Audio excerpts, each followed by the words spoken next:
माननीय अध्यक्ष महोदय तथा सम्मानित सदस्यगण,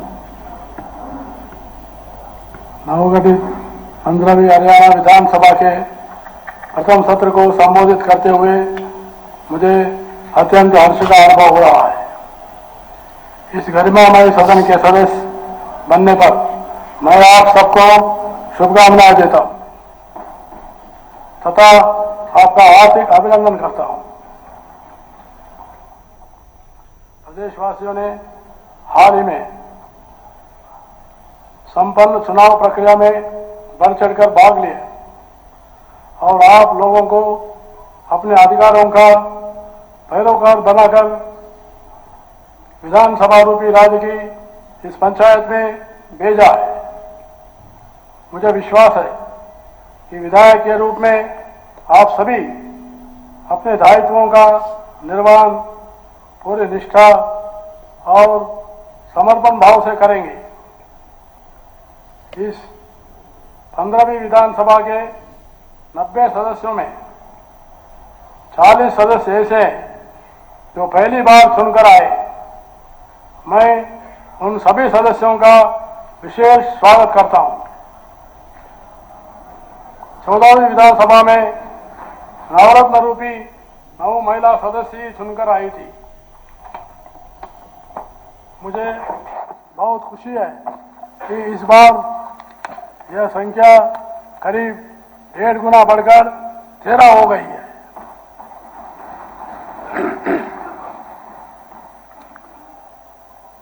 यह सम्मानित सदन 2.25 करोड़ प्रदेशवासियों की आशाओं का ध्वजावाहक है। जन आकांक्षाओं को पूरा करने का महत्वपूर्ण दायित्व अब आप सबके कंधों पर है। प्रदेश में हुए निष्पक्ष और शांतिपूर्ण चुनावों के लिए राज्य के जागरूक मतदाता, भारत निर्वाचन आयोग और चुनाव प्रक्रिया से जुड़े सभी अधिकारी व कर्मचारी विशेष बधाई के पात्र हैं। मेरी सरकार को इन चुनाव में ऐतिहासिक और निर्णायक जनादेश मिला है। यह जनादेश सरकार की मौजूदा नीतियों और कार्यक्रमों में प्रदेशवासियों की अटूट विश्वास और निष्ठा की पुरजोर अभिव्यक्ति है। यह इस बात का परिचायक है कि लोग भ्रष्टाचार मुक्त और पारदर्शी शासन तथा सर्वसमावेशी विकास के पक्षधर हैं।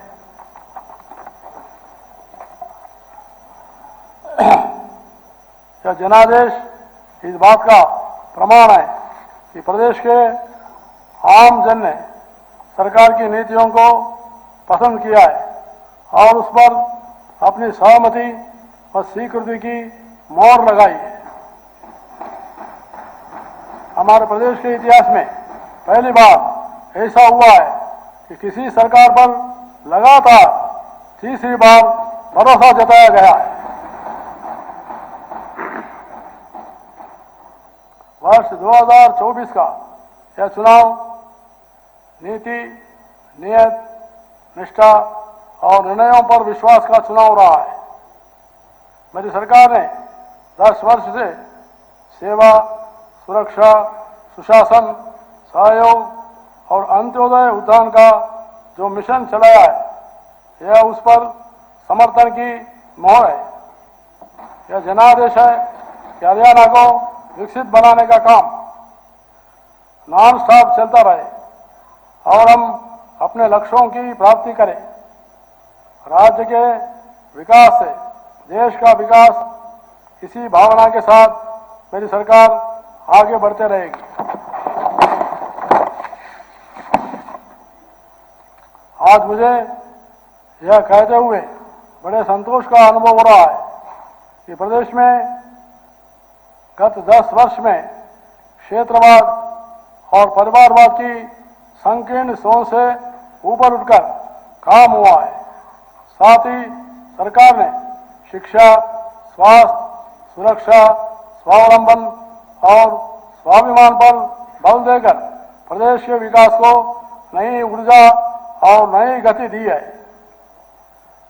पंडित दीनदयाल जी का अंत्योदय दर्शन ने न केवल मेरी सरकार का मार्गदर्शन कर रहा है, बल्कि हरियाणवी एक का मूल मंत्र हमारे हर काम में झलक रहा है। हरियाणा को देश का एक जीवंत, गतिशील और उदयमान राज्य बनाना मेरी सरकार की परिकल्पना है। यह परिकल्पना ऐसी हरियाणा की है जहां खेतों में भरपूर पैदावार हो, औद्योगिक विकास का पहिया निरंतर गतिशील रहे, युवाओं के लिए रोजगार के भरपूर अवसर हो, बहन बेटियां सुरक्षित, सशक्त और स्वाभिमानी हो। एक ऐसा हरियाणा जहाँ किसान को उसकी फसल पर पूरा दाम मिले, हर हाथ को काम मिले, व्यापारी का कारोबार फले फूले, जरूरतमंदों को तरक्की का दूर लाभ मिले और कोई भी अपने को उपेक्षित अनुभव न करे। मेरी सरकार ने माननीय प्रधानमंत्री श्री नरेंद्र मोदी जी के सबका साथ, सबका विकास और सबका विश्वास के मूल मंत्र पर चलते हुए प्रदेश में हर वर्ग को आगे बढ़ने के समान अवसर प्रदान किए। उन्होंने गरीब, युवा, महिला व किसान को विकसित भारत के 4 स्तंभ माना है। मेरी सरकार ने अपनी नीतियों का रुख इन स्तंभों को मजबूत करने की दिशा में मोड़ा है। सरकार की कोशिश लोगों को उनके लिए बनी हर सरकारी योजना का लाभ पहुंचाने की है और यही उनके उद्यान व कल्याण का मार्ग है। जब सरकार इस इच्छा शक्ति के साथ काम करे कि सरकारी योजना से एक भी पात्र व्यक्ति छूटे नहीं, तो खजाने से निकले हर पैसे का सदुपयोग जनहित में होता है। एक दशक पहले के हरियाणा और आज के हरियाणा में अंतर दर्पण की तरह साफ है। प्रति व्यक्ति आय का विषय हो या फिर उद्योगों का विकास, सामाजिक सुरक्षा और जन कल्याण की बात हो या फिर कृषि में नवाचार की पहल, आज हर मामले में राष्ट्रीय फलक पर हरियाणा की दमदार उपस्थिति नजर आती है। विज्ञान और प्रौद्योगिकी के मणिकांचन संयोग से आज हमारा कृषि प्रधान प्रदेश पूरे वेग से प्रगति पथ पर अग्रसर है। यह परिकल्पना खोली कल्पना मात्र नहीं है। मेरी सरकार ने इस परिकल्पना को धरातल पर उतारने के लिए बाकायदा रणनीति बनाई हुई है।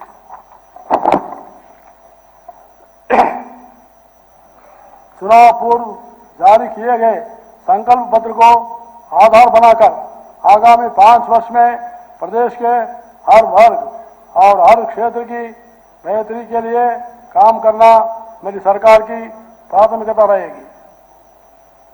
कृषि। माननीय सदस्यगण, हरियाणा कृषि प्रधान राज्य है, इसलिए किसान कल्याण मेरी सरकार की नीतियों के केंद्र में है। इस दिशा में मेरी सरकार ने कुछ दिन पहले ही अंग्रेजों की जमाने से चले आ रहे अभियान को जड़ से खत्म किया है। हरियाणा देश का ऐसा पहला राज्य बन गया है जहां न्यूनतम समर्थन मूल्य पर 24 फसलों की खरीद की जाती है। इस साल मानसून देरी से आने के कारण किसान को खरीफ फसलों की बिजाई के लिए अतिरिक्त संसाधन जुटाने पड़े, इससे फसल की लागत बढ़ी। इसमें राहत के लिए मेरी सरकार ने सभी खरीफ फसलों के लिए हर किसान को 2000 रुपये प्रति एकड़ बोनस दिया है। ऐसा हरियाणा के इतिहास में पहली बार हुआ है। रबी सीजन 2023-24 में फसलों को प्राकृतिक आपदा से हुए नुकसान के लिए भी 49,000 किसानों को 133 करोड़ 75 लाख रुपए से अधिक की राशि मुआवजा के रूप में जारी की गई है। जिन किसानों की जमीन बिजली की ट्रांसमिशन लाइनों के नीचे आती है, उन्हें भी उचित मुआवजा दिया जाएगा। मेरी सरकार ने किसानों को सीधा लाभ पहुंचाने के लिए ई खरीद पोर्टल के माध्यम से 12 लाख किसानों को खातों में एमएसपी पर फसल खरीद की 1,24,000 करोड़ रुपए डाले।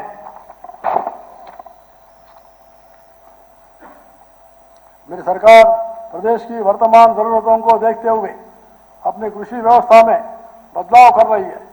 हमारा किसान ज्यादा से ज्यादा आत्मनिर्भर हो और उसकी आमदनी बढ़े, इस सोच के साथ नीतियां बनाई जा रही है व निर्णय लिए जा रहे हैं। आज नकली खाद, बीज और कीटनाशक कृषि क्षेत्र के लिए बड़ी चुनौती बन गए। मेरी सरकार इन पर रोक लगाने के लिए कड़ा कानून बनाएगी और किसानों को 100% मुआवजा देना भी सुनिश्चित करेगी। सिंचाई जल की कमी को देखते हुए कम पानी में उगने वाले फसलों को प्रोत्साहित देने के लिए मेरी सरकार धान की जगह अन्य फसल बोने या खेत खाली रखने पर भी 10,000 रुपये प्रति एकड़ की राशि देगी। मेरी सरकार किसान उत्पादक संघ, एफपीओ और पैक्स जैसे सहकारी संगठनों का एक बड़ा नेटवर्क बना रही है। सरकार अत्याधुनिक 500 सीएम पैक्स स्थापित करेगी और किसानों को प्रशिक्षण, विपणन और वित्तीय सेवाओं के लिए वन स्टॉप सेंटर का कार्य करेंगे। कृषक समूहों को और पैक्स को अनाज भंडार के लिए गोदाम बनाने के हेतु 1 करोड़ रुपए तक का ब्याज मुक्त ऋण प्रदान किया जाएगा। किसानों को 48 घंटे की भीतर डीबीटी के माध्यम से फसल खरीद का भुगतान सुनिश्चित करेंगे।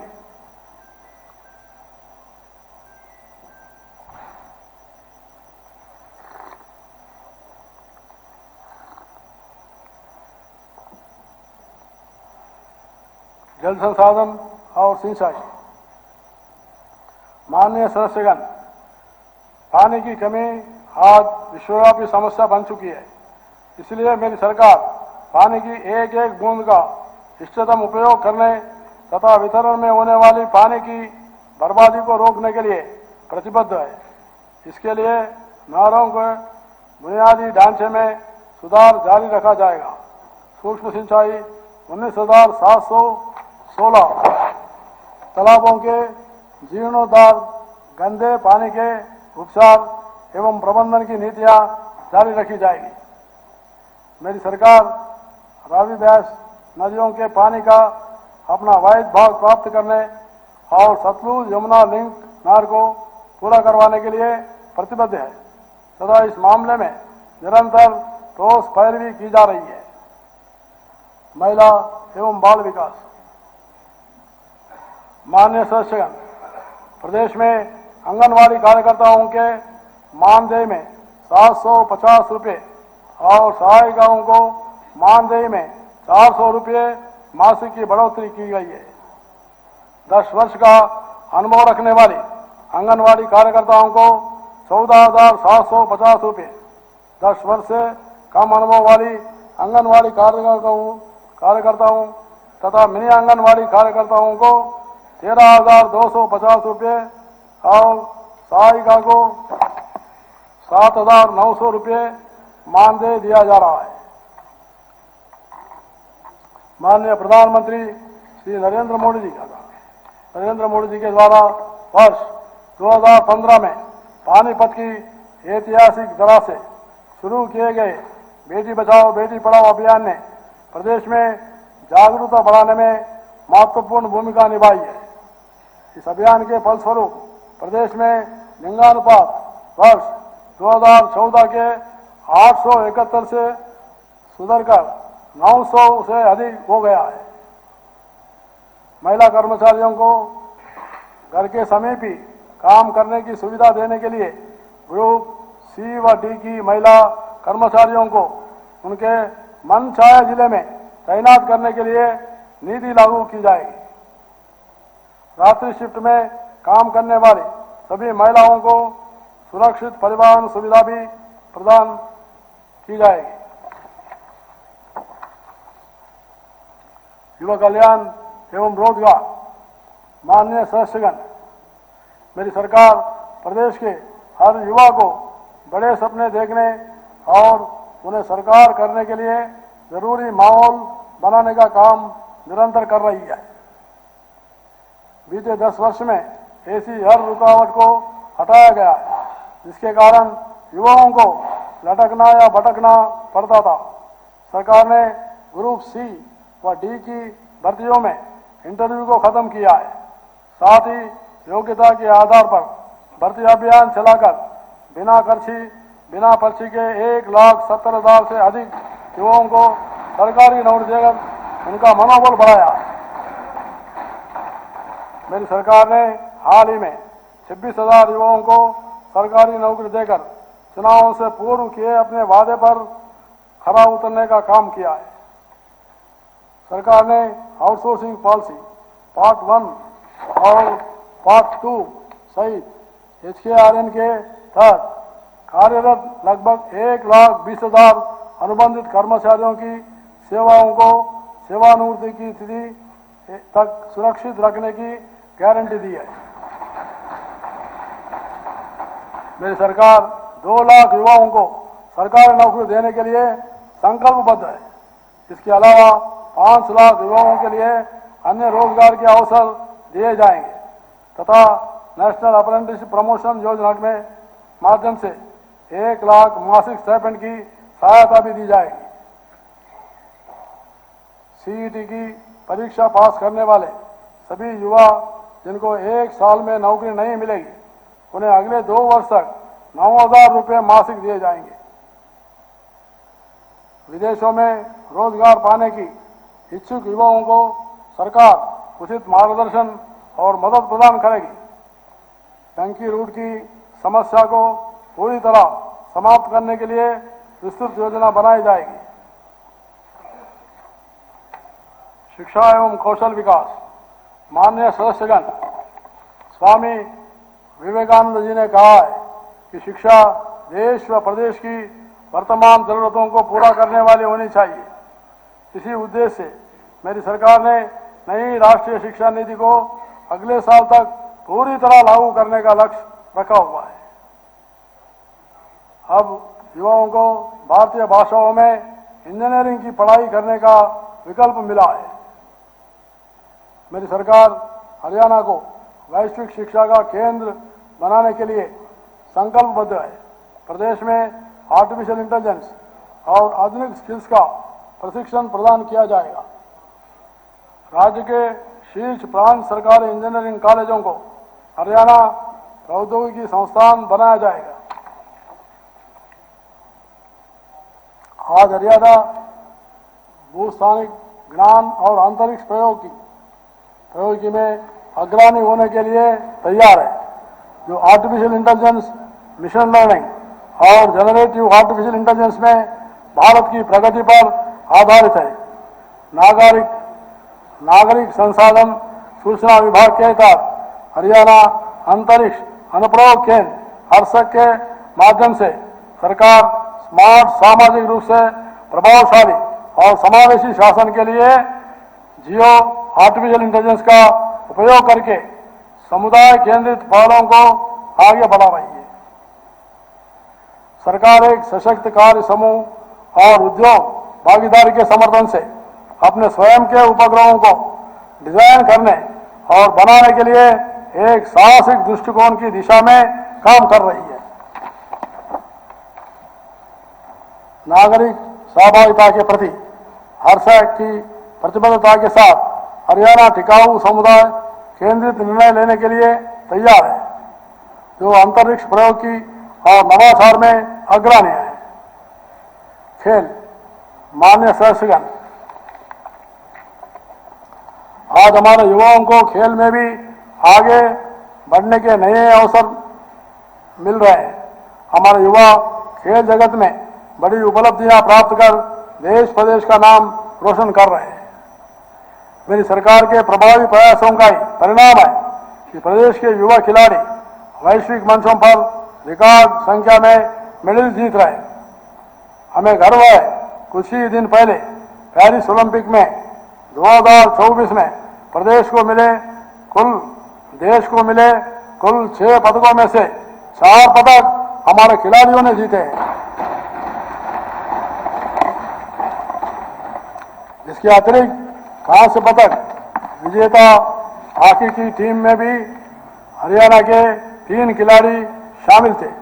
इसी प्रकार पैरालंपिक में देश को मिले 19 पदकों में से 8 हरियाणा के खिलाड़ियों ने जीता है। मैं अपनी व हरियाणा सरकार की तरफ से उन्हें शुभकामना एवं बधाई देता हूं। इन उपलब्धियों को और आगे ले जाने के लिए मेरी सरकार खेल इंफ्रास्ट्रक्चर को ग्राम स्तर तक ले जाने के लिए निरंतर काम कर रही है। हर जिले में अलग अलग ओलंपिक खेलों की नर्सरी बनाई जाएगी। हर ग्राम पंचायत को 25 लाख रुपए तक की खेल प्रोत्साहित राशि उपलब्ध करवाई जाएगी।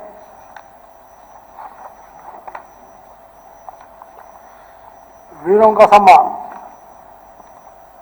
माननीय सदस्यगण, मेरी सरकार ने पिछले 10 वर्ष में वीर जवानों के प्रोत्साहन और कल्याण के लिए ठोस प्रयास किए हैं। सरकार ने गत जुलाई माह से स्वतंत्रता सेनानियों व उनकी विधवाओं की पेंशन बढ़ाकर 40,000 रुपये मासिक की है। युद्ध में शहीद सैनिक के परिवार के लिए अनुग्रह राशि बढ़ाकर 1 करोड़ रुपए की गई है।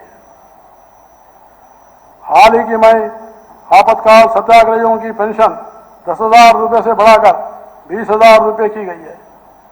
हिंदी आंदोलन 1957 के मातृभाषा सत्याग्रहियों की पेंशन को बढ़ाकर 20,000 रुपये की गई है।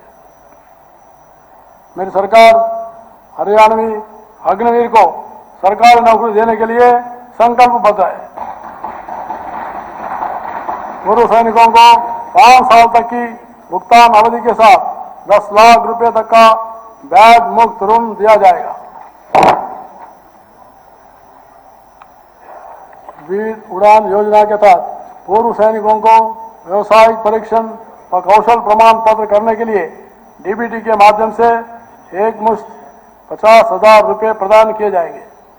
जय जवान आवास योजना के तहत पूर्व सैनिकों के लिए आवास बनाने के काम में तेजी लाई गई है।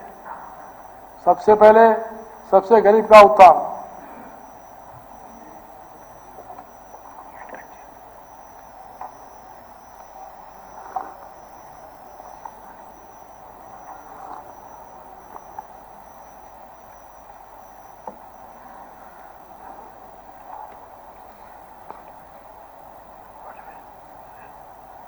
सबसे पहले सबसे गरीब का उत्थान। माननीय सदस्यगण, बाबा साहेब डॉक्टर भीमराव अंबेडकर जी का मानना था कि किसी भी समाज की प्रगति निचले तबकों की प्रगति पर निर्भर होए। मेरी सरकार समाज के सभी पिछड़े और वंचित वर्गों के कल्याण उत्थान के लिए प्रतिबद्ध है। सरकार की योजनाओं एवं सैचुरेशन अप्रोच के कारण ही इसमें अनुसूचित जाति, पिछड़े वर्ग, हर समाज व हर क्षेत्र के परिवार शामिल है। मेरी सरकार ने पहली बार गरीब को यह एहसास करवाया कि सरकार उसकी है और वह सरकार में पिछले 10 वर्ष में प्रदेश की उपलब्धियां और विकास का आधार गरीब का सशक्तिकरण रहा है। लास्ट माइल डिलीवरी पर फोकस ने इन वर्गों का जीवन बदल दिया है। वंचितों की सेवा का यह संकल्प ही सच्चा सामाजिक न्याय है। वंचितों को लाभ पहुंचाने के लिए सरकार ने अनुसूचित जातियों के आरक्षण का 2 वर्ग में वर्गीकरण किया है। हैप्पी योजना के तहत प्रदेश के 84 लाख लोगों को प्रतिवर्ष 1000 किलोमीटर तक मुफ्त यात्रा सुविधा दी गई है। गरीब परिवारों को घर घर गृहिणी योजना में हर महीने केवल 500 रुपये में गैस सिलेंडर दिया जा रहा है। इसके लिए रजिस्ट्रेशन पोर्टल खोला गया है। इस पोर्टल पर अभी तक 12,19,000 परिवारों द्वारा पंजीकरण करवाया गया है। इनमें से अगस्त महीने में 1,92,000 उपभोक्ताओं ने गैस सिलेंडर भरवाया, जिन्हें 4,76,00,000 रुपए की राशि सब्सिडी के रूप में दी गई है। पिछले वर्ग की क्रीमी लेयर की वार्षिक आय सीमा 6 लाख रुपए से बढ़ाकर 8 लाख रुपए की गई है। पंचायत राज संस्थाओं और नगर पालिकाओं में ओबीसी 20 श्रेणी को 5% आरक्षण दिया गया है।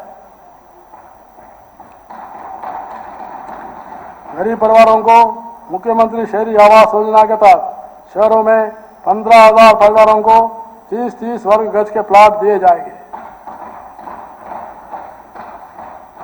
प्रदेश के 1 लाख गरीब परिवारों को बिजली के बिल से मुक्ति दिलवाने का सूर्य की ऊर्जा से घरों को जगमग करने के लिए प्रधानमंत्री सूर्य घर मुफ्त बिजली योजना की योजना चलाई गई है।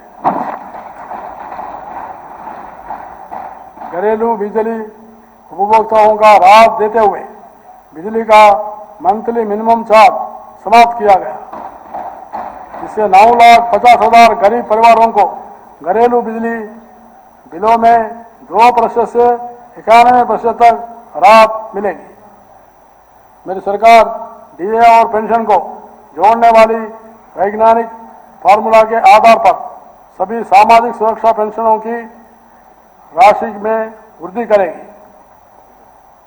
पिछड़े समाज की जातीय 36 बिरादरियों के कल्याण के लिए पर्याप्त बजट में 7 अलग अलग कल्याण बोर्ड बनाए गए। शहरी और ग्रामीण क्षेत्र में गरीबों के लिए 5 लाख आवास बनाए जाएंगे। देश के किसी भी सरकार की कॉलेज से इंजीनियरिंग की पढ़ाई करने वाले अनुसूचित जाति के हरियाणा के विद्यार्थी को पूर्ण छात्रवृत्ति दी जाएगी और पिछड़े वर्ग को अधिकतम 20,000 रुपये तक 10,000 रुपये ट्यूशन फीस और 10,000 रुपये डेवलपमेंट फीस छात्रवृत्ति दी जाएगी। स्वास्थ्य और आयुष माननीय सदस्यगण, किसी भी समाज की प्रगति उसके सदस्यों के स्वास्थ्य पर निर्भर करती है। इसलिए मेरी सरकार हर व्यक्ति को स्वास्थ्य सेवा उपलब्ध करवाने का काम कर रही है। हरियाणा राज्य ने अपने सभी नागरिकों को जिनकी पारिवारिक वार्षिक आयु 1,80,000 तक है, चिरायु आयुष्मान भारत योजना के तहत 5 लाख रुपए वार्षिक तक की मुफ्त इलाज की सुविधा प्रदान की गई है। साथ ही चिरायु योजना के विस्तार के अंतर्गत राज्य के सभी परिवार जिनकी वार्षिक आय 1,80,000 से 3 लाख तक है, उन्हें 1,500 रुपये के वार्षिक अंशदान पर इस योजना का लाभ प्रदान किया जा रहा है। अब इसे बढ़ाकर 10 लाख रुपये वर्ष किया जाएगा। प्रदेश के हर परिवार के 70 वर्ष से अधिक आयु के सदस्यों को 5 लाख रुपए के मुफ्त इलाज की सुविधा भी प्रदान की जा रही है। हर्ष का विषय कि मेरी सरकार ने 18 अक्टूबर 2024 से प्रदेश के सभी किडनी रोगों से पीड़ितों को मुफ्त डायलिसिस की सेवाएं प्रदान की है। इस समय डायलिसिस की सुविधा 20 जिला अस्पताल तथा करनाल, नूंह व रोहतक के मेडिकल कॉलेजों में उपलब्ध है। जल्दी इस सुविधा का विस्तार प्रदेश के सभी मेडिकल कॉलेजों में किया जाएगा। मेरी सरकार मेडिकल कॉलेजों में सीटों की संख्या बढ़ाकर 3,500 करेगी। वहीं हर जिले के सिविल अस्पताल में आईसीयू का निर्माण किया जाएगा। सभी राष्ट्रीय एवं राज्य मार्गों पर हर 7 किलोमीटर पर एक ट्रॉमा सेंटर स्थापित करेंगे। 100 बिस्तर वाली सिविल अस्पतालों को 200 बिस्तर तथा 200 बिस्तर वाली सिविल अस्पतालों को 300 बिस्तर वाले अस्पतालों में अपग्रेड किया जाएगा। उद्योग एवं वाणिज्य। माननीय सदस्यगण, उद्योग हमारी अर्थव्यवस्था का मूल आधार है। मेरी सरकार ने हरियाणा के औद्योगिक विकास के गति देने के लिए ईज ऑफ डूइंग बिजनेस का एक इकोसिस्टम तैयार किया है। सरकार ने प्रमाण पत्र, लाइसेंस और अनुमति देने में अड़चन पैदा करने वाले अनेक नियमों और प्रक्रियाओं को खत्म कर दिया है। इससे आज हरियाणा देश विदेश के निवेशकों की पहली पसंद बन गया है। पारंपरिक सेक्टर के साथ सनराइज सेक्टर को भी मिशन मोड पर बढ़ावा दिया जा रहा है। प्रदेश के एनसीआर क्षेत्र को लॉजिस्टिक हब बनाया जा रहा है। लॉजिस्टिक कॉस्ट को कम करने के लिए भी मेरी सरकार लगातार प्रयास कर रही है। नारनौल महेंद्रगढ़ में integrated multi modal logistic hub के निर्माण के कार्य में तेजी लाई जाएगी। मेरी सरकार आईएमटी करकोड़ा की तर्ज पर पूरे प्रदेश में 10 अत्याधुनिक औद्योगिक शहर बसाएगी। ऐसे प्रत्येक शहर में आसपास के गांवों के 50,000 युवाओं को नौकरी देने के लिए उद्यमियों को विशेष प्रोत्साहन दिया जाएगा। रोहतक में ईवी पार्क, पंचकुला और फरीदाबाद में IT park, data centre, Sonipat में विश्व स्तरीय लॉजिस्टिक हब, पलवल में इंडस्ट्रियल मॉडल पार्क, जज्जर में फुटवेयर पार्क, हिसार में औद्योगिक क्लस्टर, कुरुक्षेत्र में आधुनिक सूरजमुखी तेल की मिल तथा रेवाड़ी में देश के सबसे बड़ी सरसों तेल की सहकारी मिल स्थापित की जाएगी। मुद्रा योजना के अतिरिक्त अन्य पिछड़े वर्गों के सभी उद्यमियों की 25 लाख रुपए की ऋण की गारंटी राज्य सरकार उठाए। श्रम शक्ति का सम्मान। माननीय सदस्यगण, हमारे देश में श्रमोदय में विश्वास किया जाता है। भारतीय संस्कृति में शिल्पियों व श्रमिकों के प्रति सदा से ही आदर का भाव रहा है। हरियाणा को भी विकास की दृष्टि से देश के अग्रणी राज्यों में लाने में मेहनतकश श्रमिकों का बड़ा योगदान है। श्रमिकों की बेटी की शादी पर वित्तीय सहायता और कन्यादान योजना में 1,01,000 रुपये प्रदान की जाते हैं। अब बेटी के विवाह से 3 दिन पहले 75,000 रुपये की राशि देने की नई पहल की है। शेष 26,000 रुपये की राशि विवाह प्रमाण पत्र जमा करने के बाद जारी कर दी जाएगी। मेरी सरकार श्रमिकों को उनकी कार्यस्थल की समीप ही घर उपलब्ध करवाने के लिए 1 लाख नए घर बनाएंगे। विश्व स्तरीय आधारभूत संरचना। माननीय सदस्यगण, आधारभूत संरचना किसी भी देश प्रदेश के भौतिक विकास का पैमाना माना जाता है। यही नहीं, मजबूत आधारभूत संरचना वहां रहने वाले लोगों के जीवन स्तर को ऊपर उठाने की पहली शर्त भी है। यह उद्योग और निवेश को आकर्षित कर प्रदेश की अर्थव्यवस्था को भी मजबूत देती है। हवाई परिवहन सेवा किफायती दरों पर शुरू करने के लिए हेली टैक्सी सेवा शुरुआत की जाएगी। प्रदेश को ऊर्जा क्षेत्र में आत्मनिर्भर बनाने के लिए यमुनानगर और हिसार में 800 मेगावाट के नए थर्मल पावर स्टेशन भी स्थापित किए जाएंगे।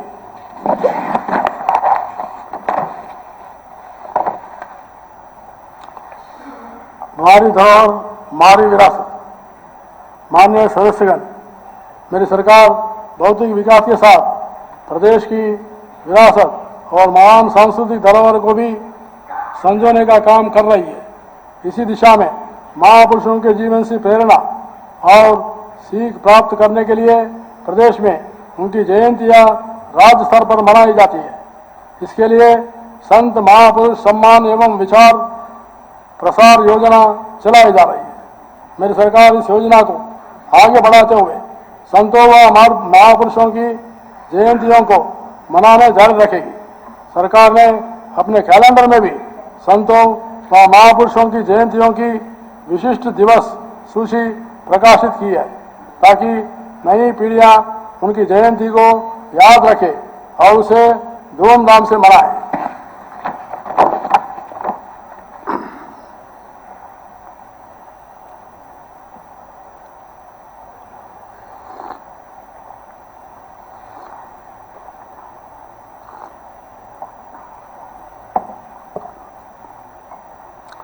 पिछले कई वर्षों से अंतर्राष्ट्रीय गीता महोत्सव का आयोजन धर्म क्षेत्र कुरुक्षेत्र के अलावा विदेश में भी किया जा रहा है।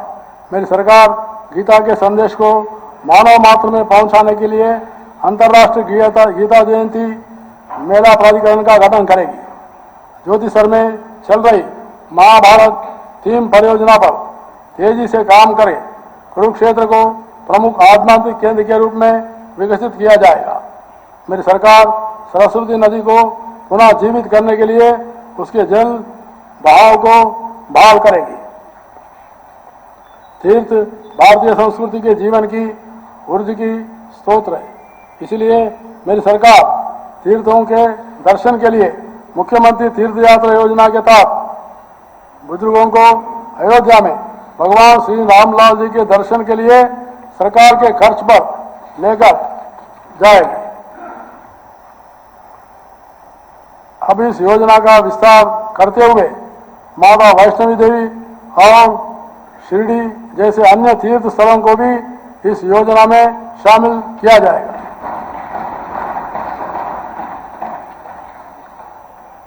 माननीय सदस्यगण, आप सबको यह ध्यान रखना है कि विकसित हरियाणा विकसित भारत के संकल्प की सिद्ध में कोई अवरोध पैदा न हो। इसलिए मुझे भरोसा है कि आप इस माननीय सदन के समय के फल का सदुपयोग करते हुए जनहित को प्राथमिकता देंगे। आप सभी जानते हैं कि आज का समय हर प्रकार से प्रदेश के नॉन स्टॉप विकास के लिए अनुकूल है। आने वाले समय में हरियाणा की यह विधानसभा का क्या निर्णय लेती है, क्या नीतियां बनाती है, इस पर पूरे प्रदेश की नजर है। इस अनुकूल समय का अधिक से अधिक लाभ प्रदेश को मिले, यह दायित्व यहाँ पर बैठे हर माननीय सदस्य का भी है। आप सभी सम्मानित सदस्यों को मेरा सुझाव है, आप राष्ट्रपिता महात्मा गांधी जी के इस मूल मंत्र को हमेशा याद रखें। हमारा हर फैसला इस बात पर निर्भर होना चाहिए कि उसका प्रभाव समाज के सबसे गरीब और कमजोर व्यक्ति पर क्या पड़ेगा। मुझे विश्वास है कि इस विधानसभा में जन कल्याण के निर्णयों का नवीन अध्याय लिखा जाएगा। आइए हम सब मिलकर पूर्ण कर्तव्य निष्ठा के साथ विकसित हरियाणा विकसित भारत की संकल्प सिद्धि में जुट जाए। जय हिंद, जय हरियाणा।